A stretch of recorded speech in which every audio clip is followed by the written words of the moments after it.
Welcome back. Journalists are growing more reluctant to report from war-torn areas. There's been growing threats and attacks on journos in conflict zones. Let's discuss the impact of this on the media landscape with Zubeida Jaffer, a seasoned journalist and activist who joins us live from Cape Town. Zubeida, thank you very much for speaking to us this evening. And the topic is specifically framed within the conflict in Ukraine at the moment. We are receiving conflicting reports. Just for instance, the bombing of the train station in Kramatorsk raises some serious questions about, information and who citizens should trust. In any day, whether it's based on conflict or normal reporting, citizens are faced with the task of judging between conflicting reports. And in situations where bias and censorship play a role, that's even more difficult. What do you think conditions are like today for journalists working in conflict zones? Annie, it's very, very difficult, quite clearly, because we are getting a number of conflicting reports. If you turn on to Al Jazeera, if you turn on to BBC and CNN, you can't be assured of necessarily getting the same story or the same version of the story. So it does create a real difficulty for us as journalists and as for the public, because you have to go to different sources to get a more holistic view of what's going on. Journalists who are working in conflict zones, and specifically in war zones, aren't necessarily able to be there in the thick of it with cameras to film things as they happen. So a large part of what they're tasked with doing is putting events together after the fact to bring us analysis, possibilities of what could be taking place. How do they put those events together without bias, especially when bullets are flying and they themselves are at risk? It's a very difficult situation. I mean, here in South Africa, my experience really was with the early 80s. There was no shortcut to the kinds of, you had to have very good contacts and people whom you really trusted, who could tell you what was happening. If you were not physically present. And you also had to have more than one contact so that you can confirm, always confirm, have two sources and not just rely on one. And then also there was no shortcut then. I remember in 1980 when the police and the army shot and killed many people here in the Cape on June the 16th and 17th.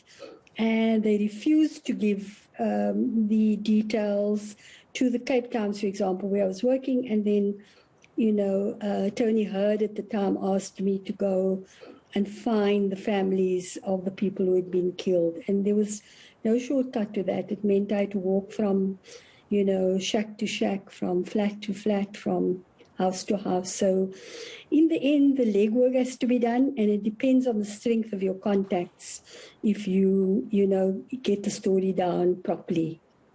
You yourself were detained on more than one occasion and tortured by security police here in South Africa.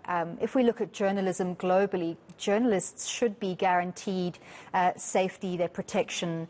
They should not be targeted. However, we know that in many conflict situations, they are targeted because people do not want the truth to come out. Do you think that's changing? Is that part of the reason why we don't see as many journalists reporting on the ground from conflict situations? What's happening is that the situation is worsening, that journalists are under greater fire than before, instead of the situation improving, because there's been so many campaigns, so much effort and focus on the fact that journalists should be allowed to do their jobs, as doctors and nurses in a war situation should be allowed to do their job. But some of those, international rules are breaking down, and we're seeing it on such a big scale now that, even the financial systems in the world are being weaponized. So there's no longer anything, or there's very little that is sacrosanct. And so the safety of journalists, I think, is really taking a dive.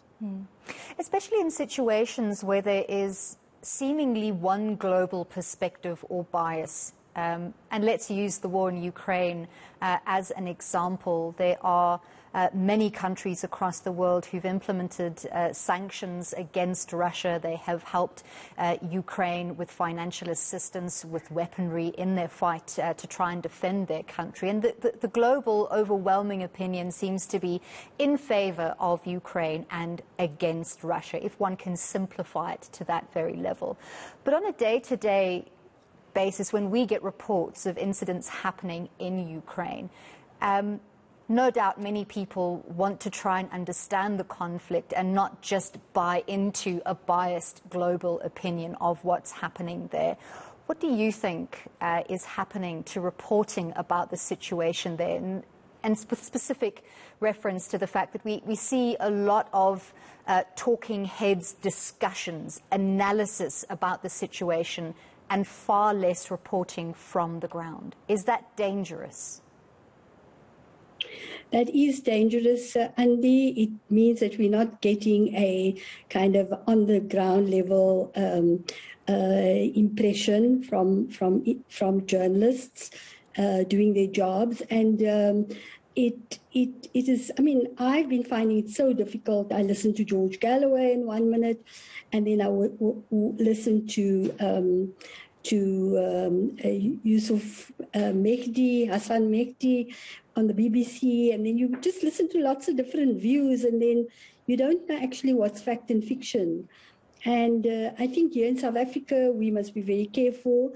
When a story comes through, we should really interrogate it before taking it as fact, because there are so many. It's so easy to create fake news today that this is the greatest danger at the moment, and it can put everybody into a revved up state on the basis of, an inaccurate and fake story.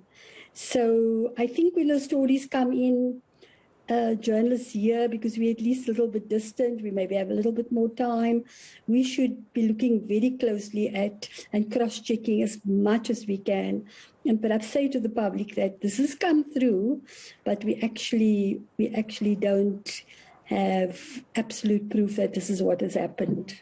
In applying the very same principles to situations of conflict here at home in South Africa, and we have recently seen protests turn violent, especially around the issue of immigrants, illegal immigrants, and the xenophobia in many of our townships and rural areas across South Africa.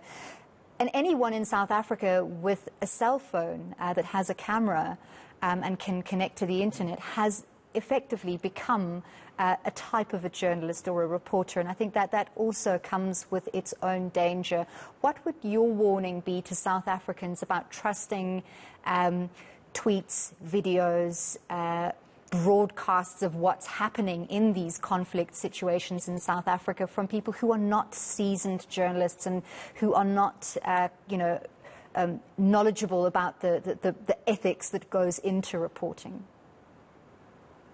I would say think 10 times or 20 times before you pass on a WhatsApp video. Really, because I've even done it once or twice, and I shamefully had to admit that it was fake news. So it looks so real, it looks so true that we think we have to share it and get it out there, but sometimes these things are not. They're actually clips from another time, another conflict, and it's just replayed. And then we're so shocked to see this. So it's a very, very difficult situation. On the one hand, the technical advance that we have in the world allows us to communicate effectively. But on the other hand, it also opens us to all these, fake possibilities.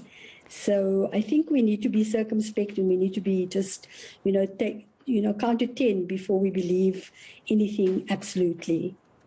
Thank you so much for speaking to us, Zubeida Jaffer, seasoned journalist and activist, making a call on all of us to be a little bit more critical about the information that we trust and especially the information we pass on.